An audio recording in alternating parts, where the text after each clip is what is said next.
When we are dealing with natural forces such as wind, tide, and ground motion, it is not easy to determine their loading properties, such as force magnitude and frequency.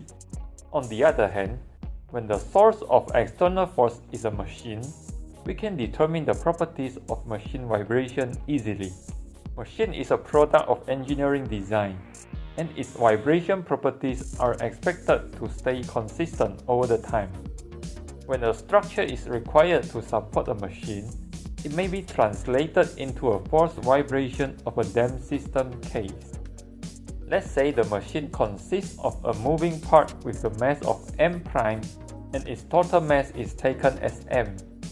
The moving part often follows a circular path when it is working. It is the source of dynamic load, and therefore, the force frequency should equal to the frequency of rotating mass.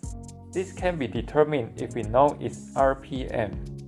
Let the displacement of the entire machine be x prime, which is the sum of displacement for moving mass and machine itself.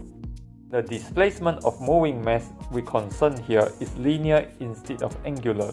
Therefore, it should be determined based on the correlation of mass eccentricity and rotation frequency.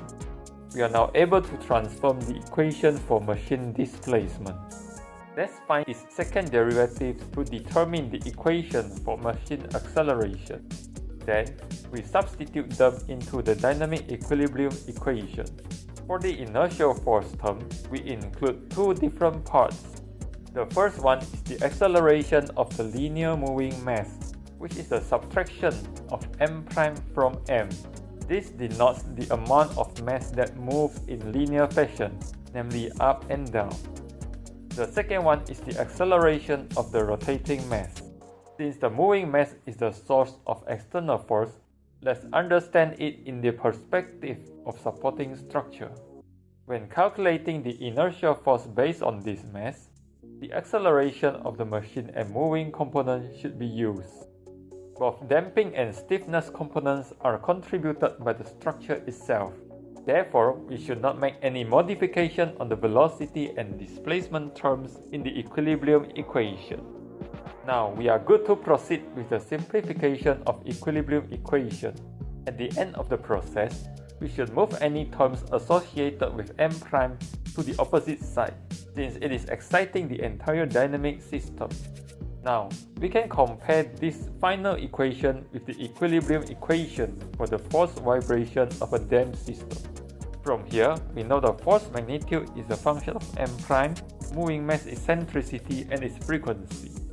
Recalling the form of steady-state response we derived in previous video, it is time for us to substitute the function of force magnitude into that equation.